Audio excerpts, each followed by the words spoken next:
Assalamualaikum warahmatullahi wabarakatuh. Waalaikumsalam. Alhamdulillah, wala haula wala quwwata illa billah. Allahumma shalli wa sallim ala sayyidina wa maulana Muhammad Miftah babi rahmatillah adada ma fi ilmillah salatan wa salaman daimaini bidawami mulkillah wa ala alihi wa sahbihi wa mawalah amma ba'd. Ma'asyiral hadirin rahimakumullah, bacaan kitab An-Nasihatul Diniyah masih melanjutkan mabhasul taqwa, pembahasan tentang takwa. Qala al-mu'allif rahimahullah ta'ala wa nafa'ana bihi wa bihi fid dharain amin. Mabhasul taqwa ila al-qal fala yutillu al-amala wa yusawwifu al-amala wa yaghfulu an al-isti'dad lil-maut illa ahmakun maghrurun. Maka qala Rasulullah sallallahu alaihi wasallam, al-kayyisu man dana nafsahu, yakni hasabaha wa amila lima ba'dal maut, wal ajiz man atba'a nafsahu hawaha wa tamanna 'ala Allahil amani. Fadulul amali min ittiba'i hawa nafsi wal inkhidai bi amani al-kadhibah. Fala yutilul amala, maka tidak memanjangkan angan-angan, wa yusawwiful amala, dan menunda amal.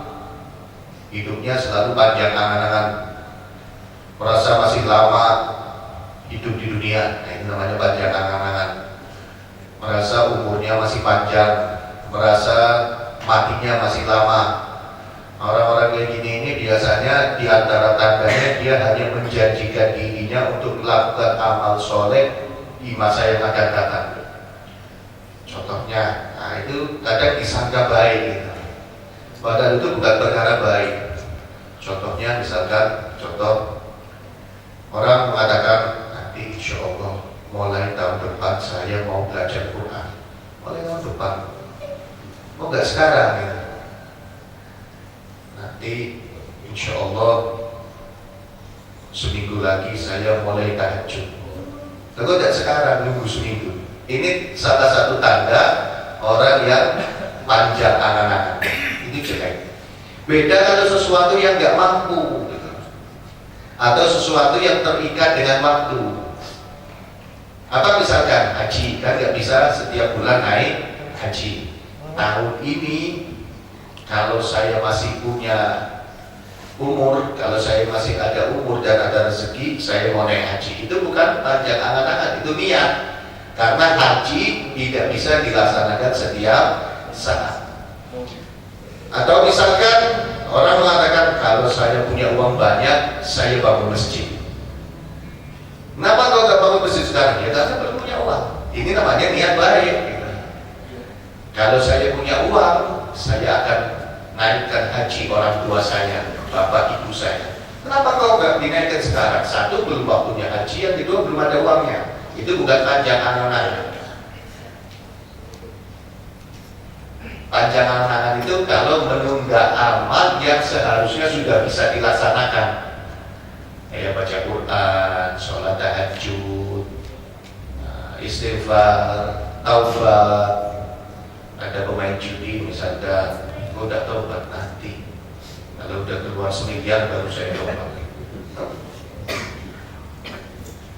Atau terlalu panjang cita-citanya, saya ini 20 tahun lagi mau bikin pom bensin.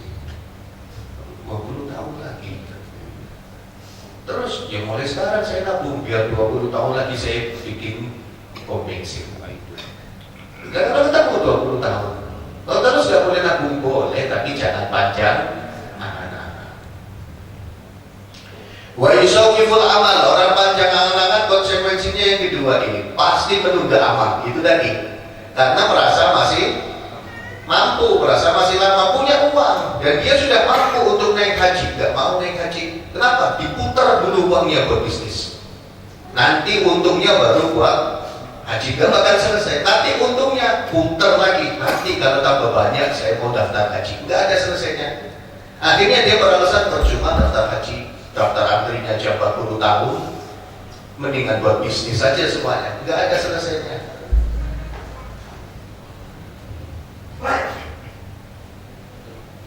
Fala yudhidul amala wa yusawwiful amala, tidak menunda angan-angan, tidak memanjangkan angan-angan dan menunda amal.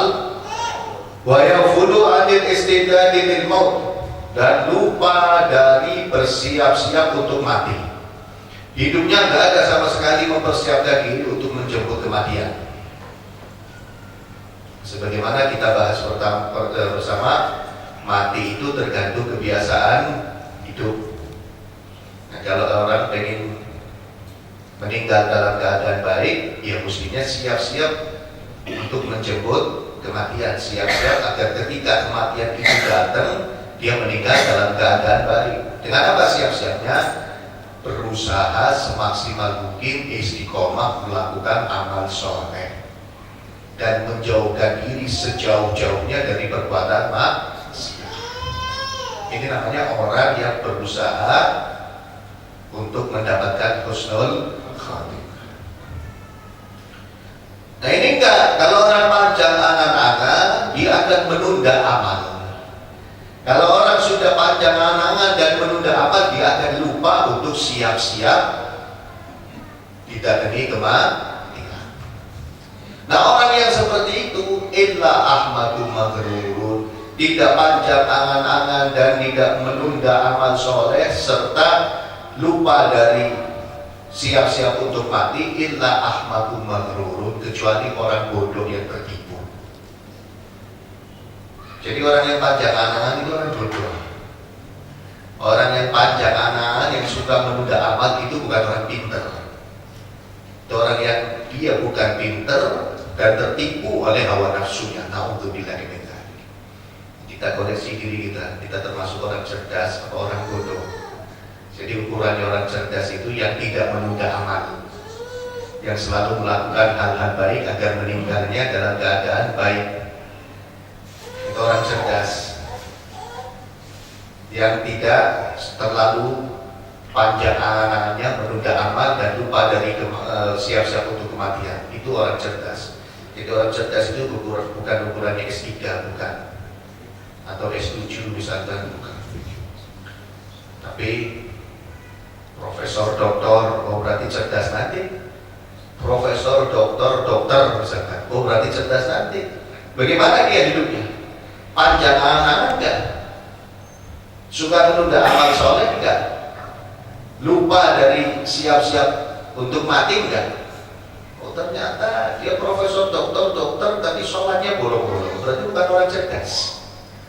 Dia profesor dokter pakar apa? Pakar politik, pakar ekonomi, apalagi pakar politik ini sekarang bermunculan. Tahu-tahu jadi pakar politik semuanya. Jadi pengamat semuanya.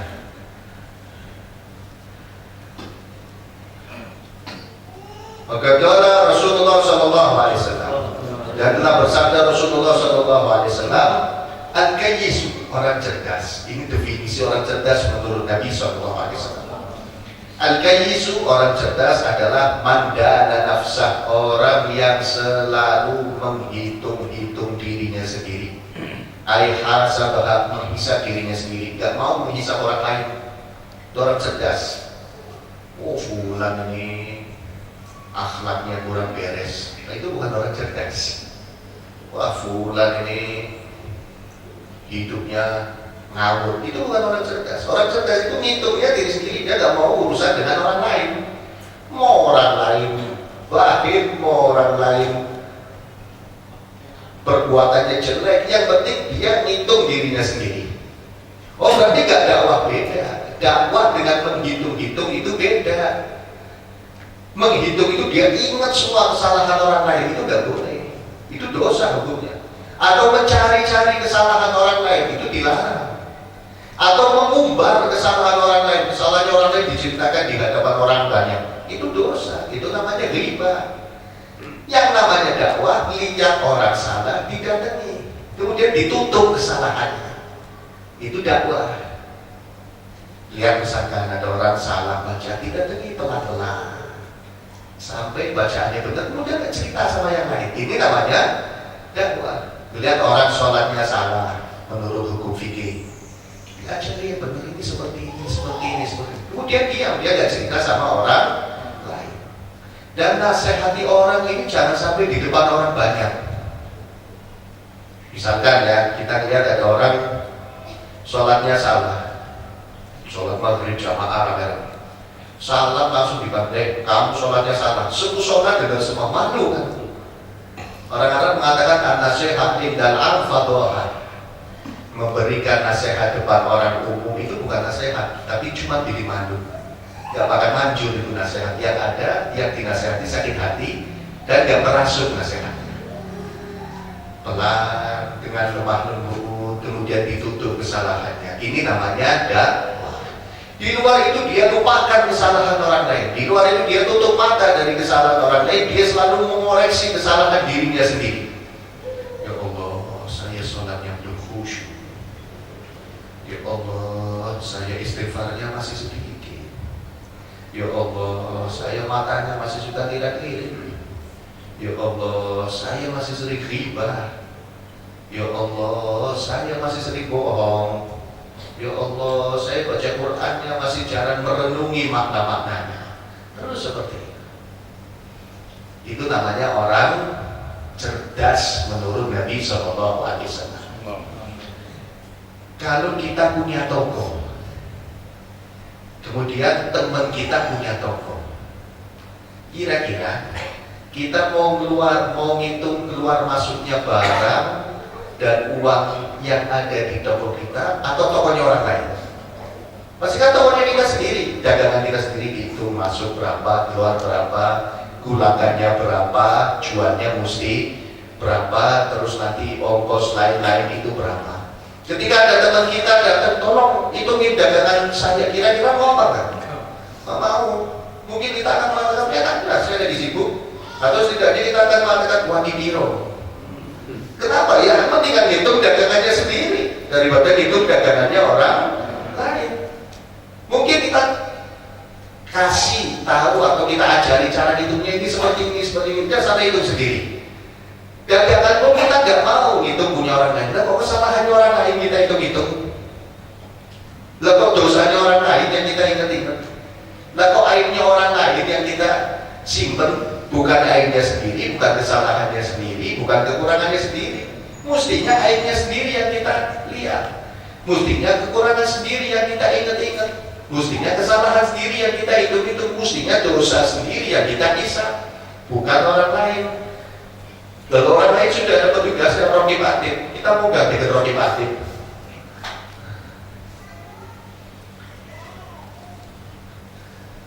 Wa amila lima ba'dal maut, dan orang cerdas itu selalu beramal untuk kehidupan setelah mati. Wa amila lima ba'dal maut, untuk kehidupan setelah mati. Sholat jamaah, kenapa sih sholat jamaah? Iya, biar nanti di akhirat saya dikumpulkan dengan orang-orang ahli sholat. Kenapa sih ngaji? Iya, saya pengen tahu ilmunya hidup benar ini seperti apa. Kenapa sih kamu kok baca sholawat? Iya, karena saya pengen dapat syafaat Rasul. Kenapa sih baca istighfar? Ya Allah, dosa saya banyak. Malu saya ketemu Allah kalau dosanya banyak seperti ini. Ini namanya orang cerdas. Kenapa baca sholawat? Pengen jadi orang kaya. Setahun gak jadi orang kaya ditinggal sholawat. Kenapa kok baca istighfar? Katanya orang istighfar rezekinya lancar. Ini namanya ibadah hanya untuk dunia. Dunia ini bonus. Dunia ini bonus. Tujuan kita tetap kehidupan setelah akhirat. Bahkan usaha kita, bisnis kita, niatkan untuk akhirat. Setiap langkah, setiap tetes keringat yang keluar ketika kita usaha akan dapat nilai pahala di sisi Allah Subhanahu wa Ta'ala. Kalau kita niatkan untuk akhirat. Kenapa kok capek-capek ke pasar? Iya, biar saya dan keluarga saya makan halal, gak makan yang haram, gak repotin orang lain, bisa punya baju, bisa beli pakaian untuk menutup aurat, sisanya ada uang bisa bantu orang lain. Ini kan niat akhirat semua. Satu tetes keringat dan satu langkah yang kita langkahkan untuk mencari nafkah akan mendapatkan nilai di sisi Allah Subhanahu wa Ta'ala. Niatkan semuanya akhirat. Enak hidup kita kalau niatnya karena ada orang mau ngomong apa terserah.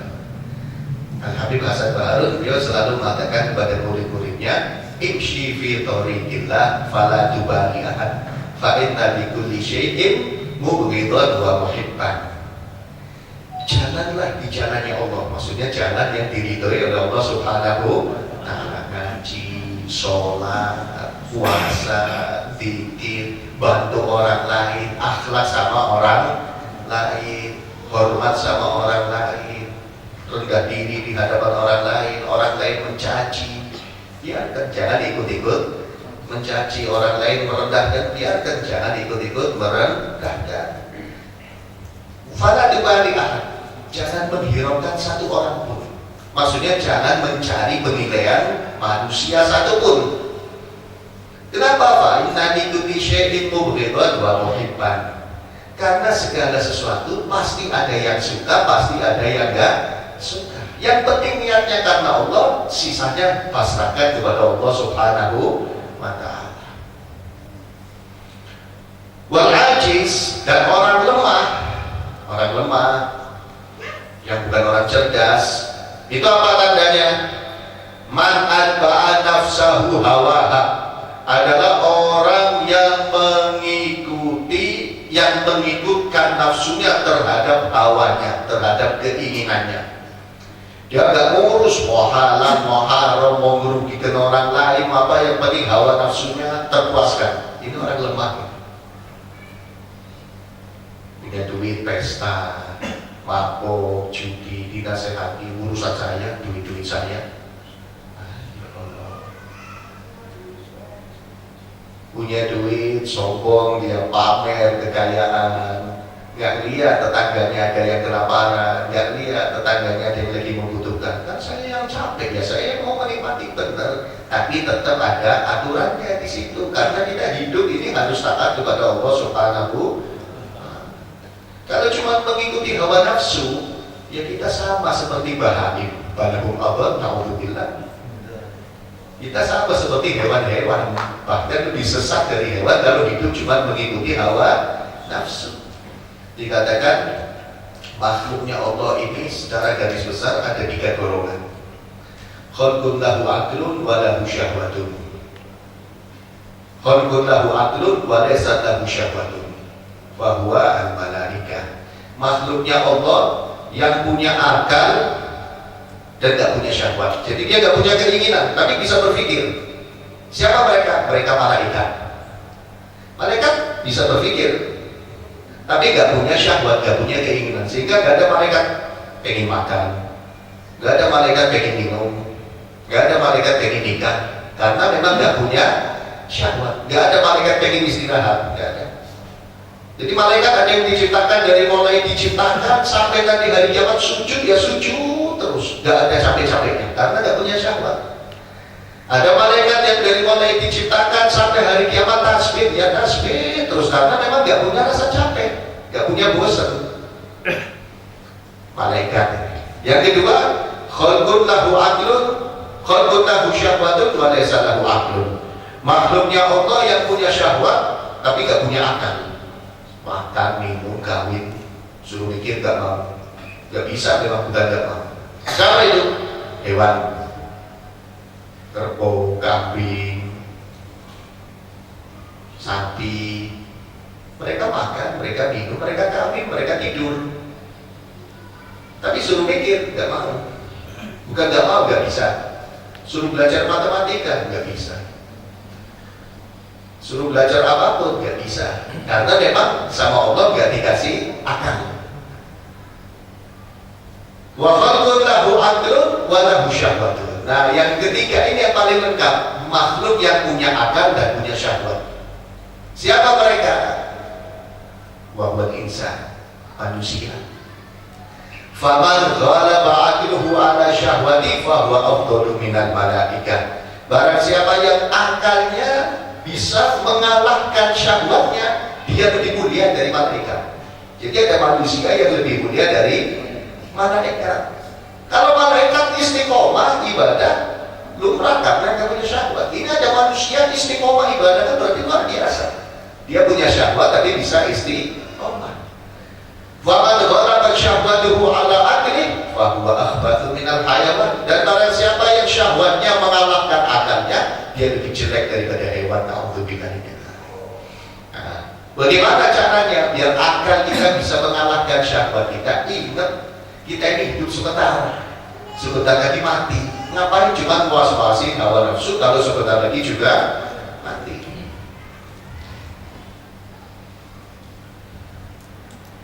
Wa tamanna 'ala Allahil amani. Sudah dia itu menuruti hawa nafsu, selalu berangan-angan dari Allah dengan angan-angan yang panjang, angan-angan yang banyak. Sholat males-malesan, puasa males-malesan, istighfar juga enggak, sholawat enggak, pengennya dapat ampunan, pengennya dilancarkan rezekinya, pengennya nanti masuk surga. Kan lucu ini orang. Ini barat orang kerja enggak tapi pengen gajian, dagang enggak tapi pengen untung, ibadah enggak mau, taat enggak mau tapi pengen selamat dunia akhirat. Ya enggak mungkin. Fatulul amal, panjang angan-angan, minit tibai hawa nafsi, itu dari penyebabnya adalah karena mengikuti hawa nafsu, terutama di dunia. Hati-hati. Orang itu di dalam hadis Nabi SAW bersabda, "Lau kana libni Adam jabalan min dhahab, wadiyan min dhahab, latamanna ayyakuna lahu wadiyan." Seandainya ada manusia punya satu lembah emas, luar biasa kaya raya ini orang, satu lembah emas punya dia semua. Kalau kita punya seperti itu, kira-kira puas apa enggak? Cukup apa kurang? Kurang ya? Kurang pasti. Kalau seandainya manusia itu punya satu lembah emas, latamanna ayyakuna lahu wadiyan, pasti dia lagi punya dua lembah. Dan itu sering terjadi sama kita. Saya ini kalau udah punya mobil tenang, syukur, udah gak pengen apa-apa lagi. Giliran punya mobil mikir garasi, giliran punya mobil mikir garasi, mikir pajak sama bensin. Saya kalau sebulan ini 30 juta, tenang. Udah 30 juta pasti ada lagi. Satu lembah emas aja pengennya punya dua lembah emas, apalagi cuma uang 30 juta, 100 juta. Pasti pengennya apa? Wala yamla jawfahu illa turab, tidak akan bisa memenuhi perutnya, mulutnya, rongganya illa turab, kecuali nanti tanah kuburan. Jadi kalau udah disumpel mulutnya pakai tanah kuburan, baru dia gak pengen emas lagi. Nah, kita jangan sampai seperti itu maksudnya. Ini Nabi SAW menjelaskan kita biar gak sampai seperti itu. Ingat ya Allah, hidup ini seman mau riba, takut kalau lagi riba mati gimana? Mau sombong, iya kalau lagi sombong mati gimana? Mau merasa orang lain salah, kita yang benar. Nggak ingat ada malaikat yang nyatet, nggak ingat ada Allah yang selalu ngawasi, nggak ingat kalau orang buruk sangka itu dosa, kalau orang baik sangka pasti benar, pasti pahala. Ingat, semuanya ada hisabnya di hadapan Allah Subhanahu wa Ta'ala. Makanya jangan sampai kita jadi orang lemah, tapi harus jadi orang pinter. Orang pinter itu apa? Mengoreksi dirinya sendiri, bukan mengoreksi orang lain.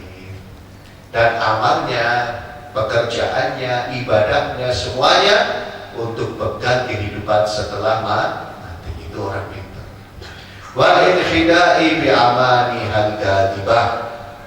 Dan panjang angan-angan itu muncul karena tipuan dengan angan-angannya hawa nafsu yang penuh dusta itu tadi.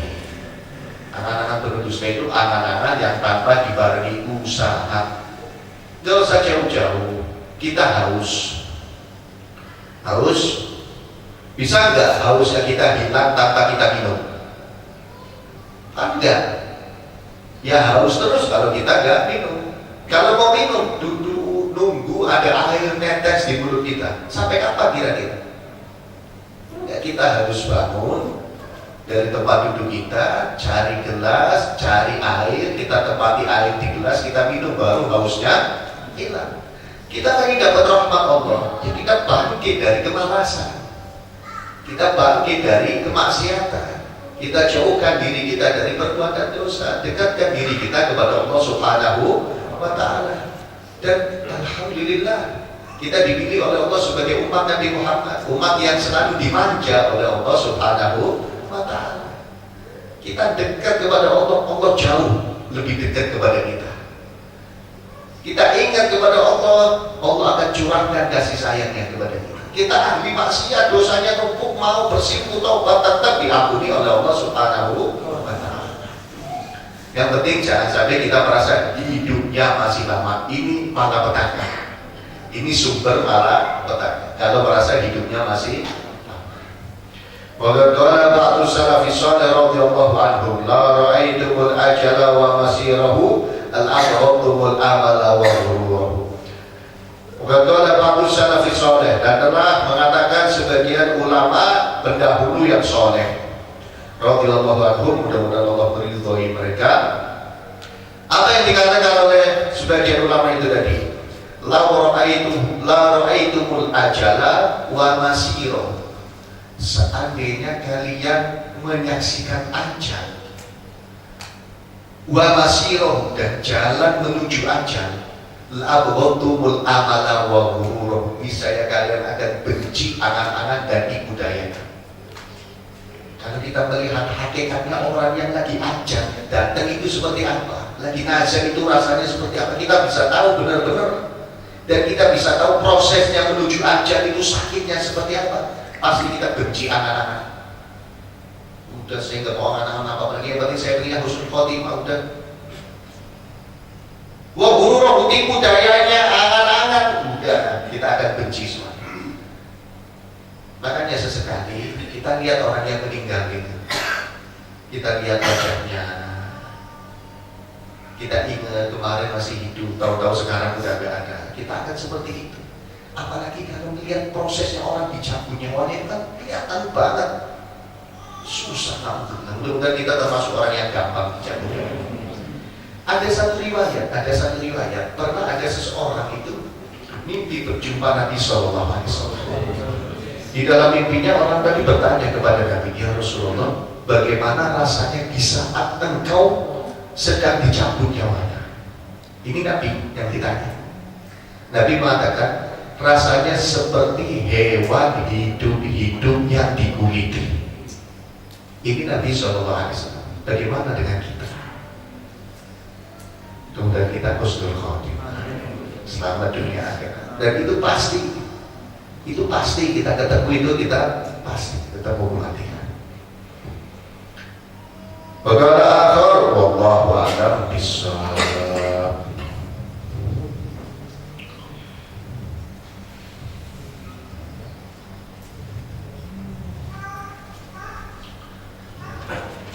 Bacaan Syarhul Ratib. Melanjutkan faedah yang ke-18 fi afdhaliyati dzikri 'ala du'a, dalam keutamaan zikir atas doa.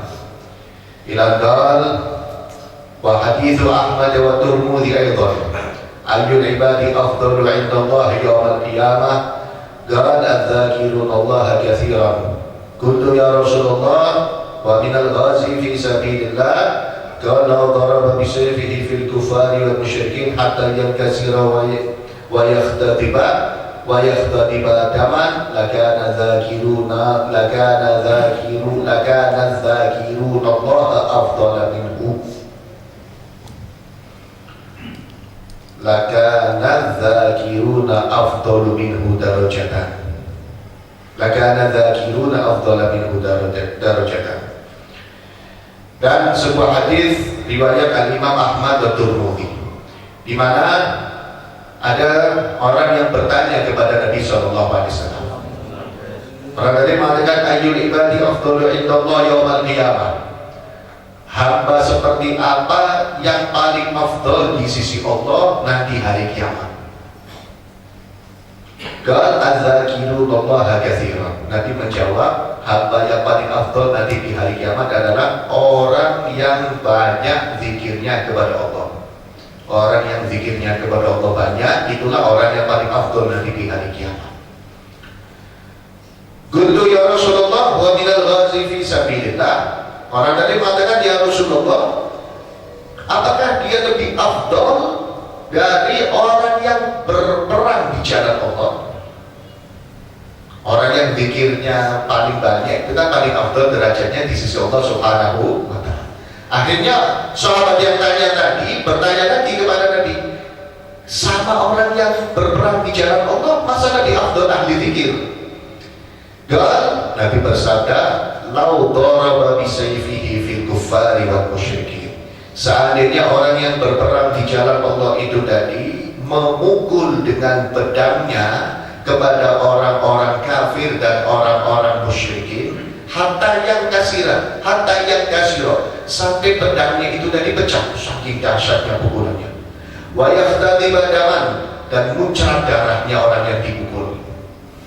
Lakana zakirullaha afdala minhu darajatan. Niscaya ada orang yang ahli zikir tetap lebih afdal dari orang tersebut derajatnya. Seandainya yang paling afdal itu cuma perang di jalan Allah, berarti kita sekarang gak dapat keutamaan karena gak ketemu perang. Tapi ternyata ada keutamaan lain, yaitu zikir kepada Allah Subhanahu wa ta'ala. Zikir dengan benar-benar ikhlas dan zikir dengan benar-benar khusyuk. Mulutnya zikir, hatinya juga ikut zikir, niatnya karena Allah Subhanahu wa ta'ala. Orang yang seperti ini dan banyak dia berzikirnya lebih afdal di sisi Allah seandainya dibandingkan dengan orang yang berperang di jalan Allah Subhanahu wa ta'ala. Makanya perbanyak zikir, niatnya ikhlas. Jangan niat ingin dipuji, jangan niat biar lebih hebat dari orang lain. Gak usah dicerita-ceritakan zikirnya. Kemudian khusyuk di dalam zikir. Orang seperti ini tinggi derajatnya di sisi Allah Subhanahu wa ta'ala. Wa haditsu Tabarani wallahu a'lam bishawab. Ada permintaan pengumuman malam Selasa ini atau Sauda kita